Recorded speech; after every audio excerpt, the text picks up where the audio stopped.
श्री गणेशाय नमः। ओम नमो भगवते वासुदेवाय।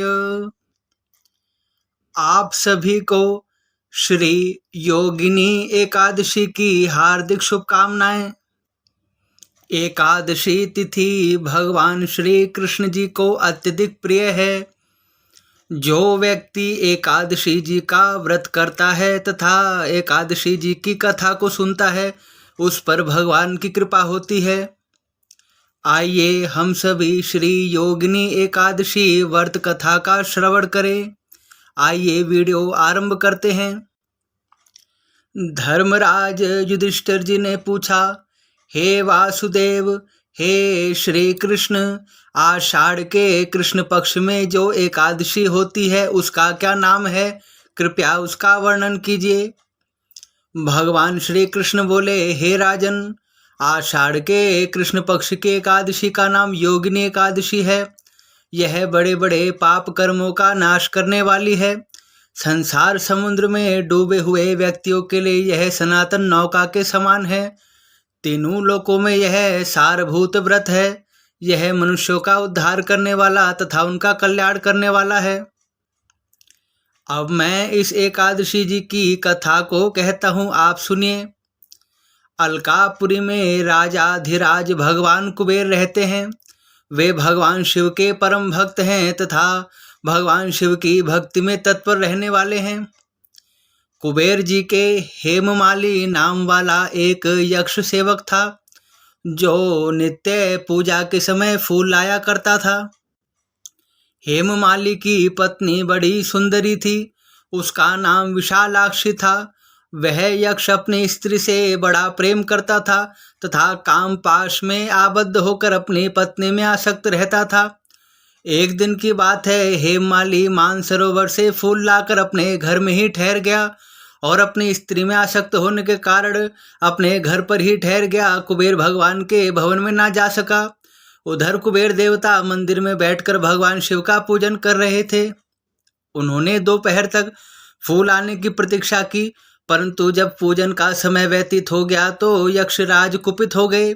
उन्होंने अपने सेवकों से पूछा, हे यक्षो, वह दुरात्मा हेममाली क्यों नहीं आ रहा है? पूजा का समय व्यतीत हो गया है, वह पुष्प लेकर क्यों नहीं आया? इस बात का तो पता लगाओ। यक्षों ने कहा, राजन, वह तो अपने घर में ही रुका हुआ है। उनकी बात सुनकर कुबेर देवता क्रोध में भर गए और उन्होंने तुरंत आज्ञा देकर हेममाली को बुलाया। देर हुई जानकर हेममाली के नेत्र भय से व्याकुल हो रहे थे। वह अपने अपराध पर पश्चाताप कर रहा था। वह आकर कुबेर भगवान के सामने खड़ा हो गया। उसे देखकर कुबेर भगवान की आंखें क्रोध से लाल हो गई। वे बोले, अरे ओ पापी, ओ दुष्ट, ओ दुराचारी, तूने भगवान की अवहेलना की है। भगवान शिव के पूजन का समय व्यतीत हो गया, किंतु तू अपने कर्तव्य से विमुख हो गया और तूने भगवान का अपमान किया है। इसलिए मेरे श्राप से तू कोढ़ से युक्त हो जा, अर्थात कोढ़ी हो जा, और अपने जिस स्त्री के कारण तूने भगवान की अवज्ञा की है, तू अपनी उस प्रियतमा से वियुक्त होकर इस स्थान से भ्रष्ट हो जा और यक्षलोक से नीचे गिर जा। कुबेर भगवान के ऐसा कहने पर वह यक्ष स्थान से नीचे गिर गया। भगवान के भक्तों की वाणी कभी झूठी नहीं होती। उस समय उसके हृदय में महान दुख हो रहा था। वह अपने अपराध पर पश्चाताप कर रहा था। कोढ़ से उसका सारा शरीर पीड़ित था, परंतु भगवान शिव की पूजा के प्रभाव से उसकी स्मरण शक्ति लुप्त नहीं हुई थी, अर्थात उसे पूर्व जन्म की या पूर्व काल की सब बातों का ज्ञान बना हुआ था। पाप से दबा होने पर भी वह अपने पूर्व कर्म को याद रखता था और बारंबार प्रभु से क्षमा याचना करता था। इधर उधर घूमता हुआ किसी दिन वह पर्वतों में श्रेष्ठ मेरुगिरी के शिखर पर गया, जो देवताओं का दिव्य पर्वत है। वहां उसे तपस्या के पुंज मुनिवर मार्कंडे जी का दर्शन हुआ। पाप से पीड़ित हुए यक्ष ने दूर से ही मुनि के चरणों में प्रणाम किया। मुनि अत्यंत दयालु होते हैं। उनके हृदय में सबके प्रति दया तथा प्रेम ही होता है। मुनिवर मार्कंडे जी ने उसे भय से कांपते देखकर उसका उद्धार करने की इच्छा से निकट बुलाकर कहा, तुझे कोढ़ के रोग ने कैसे दबा लिया? तुमने ऐसा क्या निंदित कर्म किया? यक्ष बोला, हे महामुनि, मैं आपके चरणों में प्रणाम करता हूँ, आप मेरा अभिवादन स्वीकार करें। हे मुने, मैं यक्षपति कुबेर भगवान का सेवक हूँ। मेरा नाम हेममाली है। मेरा काम था कि मैं प्रतिदिन मानसरोवर से पुष्प लाकर शिव पूजा के समय भगवान कुबेर को देता था।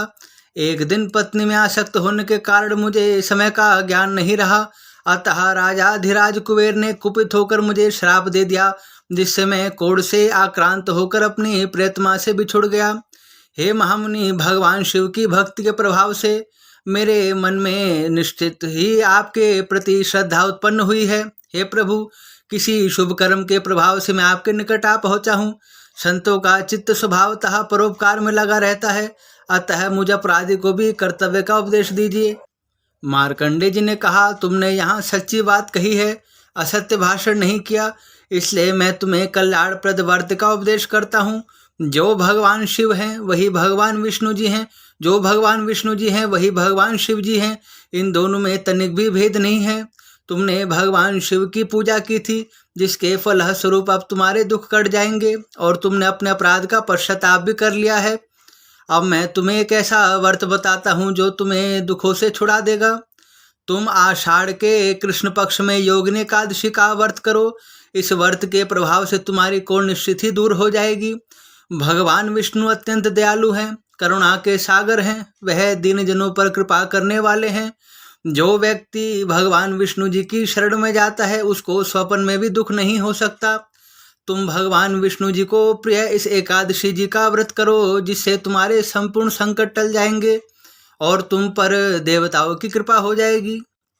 भगवान श्री कृष्ण कहते हैं, हे राजन, हे धर्मराज, महामुनि मार्कंडे जी के ये वचन सुनकर हेममाली दंड की भांति मुनि के चरणों में पड़ गया। मुनि ने उसे उठाया तथा उसे कृतार्थ कर दिया, इससे उसको बड़ा हर्ष हुआ। मार्कंडे जी ने उसे व्रत की विधि समझा दी। मार्कंडे जी के उपदेश से उसने योगिनी एकादशी जी का व्रत किया, जिससे उसके शरीर की कोढ़ दूर हो गई। मुनि के कथनानुसार वह उस उत्तम व्रत का अनुष्ठान करने पर पूर्ण सुखी हो गया।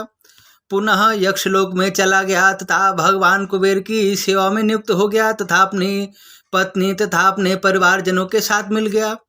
हे नृपश्रेष्ठ, यह योगिनी का व्रत ऐसा ही परम सुखदायी है, परम उत्तम है।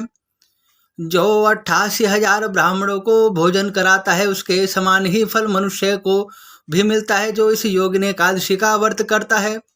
योगिनी एकादशी महान पाप कर्मों को शांत करने वाली और महान पुण्य प्रदान करने वाली है। जो व्यक्ति इस कथा को कहता है, जो व्यक्ति इस कथा को सुनता है, वे दोनों ही पाप कर्मों से मुक्त हो जाते हैं और मेरे परम धाम की प्राप्ति करते हैं। इस प्रकार साक्षात जनार्दन भगवान वासुदेव श्री कृष्ण जी ने धर्मराज युधिष्ठिर जी को श्री योगिनी एकादशी जी व्रत की कथा तथा उसका महात्म्य कह सुनाया। जो भगवान की निरंतर भक्ति करते हैं, जिनके मन में सदा सबके प्रति प्रेम भाव रहता है, जो सबके प्रति उपकार करते हैं और श्री योगिनी एकादशी का व्रत करते हैं, वह संपूर्ण पाप कर्मों से ऐसे छूट जाते हैं और संपूर्ण विघ्न बाधाओं से परे हो जाते हैं। उन पर भगवान की दया दृष्टि रहती है तथा वे अंतकाल भगवान के धाम को प्राप्त हो जाते हैं। ओम नमो भगवते वासुदेवाय। एक बार पुनः आप सभी को श्री योगिनी एकादशी व्रत की हार्दिक शुभकामनाएं। आप हमारी इस वीडियो को लाइक कीजिए, अपने कमेंट दीजिए, हमारी वीडियो को शेयर कीजिए और हमारे चैनल को सब्सक्राइब कीजिए और दूसरों को भी ऐसा करने के लिए प्रेरित कीजिए। आप जानते हैं कि हमारे YouTube चैनल पर आपको धर्म संबंधित, ज्योतिष संबंधित तथा अध्यात्म संबंधित संपूर्ण जानकारियाँ देखने को मिलेंगी। इसलिए हमारे चैनल से जुड़े रहिए और अपना सहयोग हमें प्रदान कीजिए। धन्यवाद।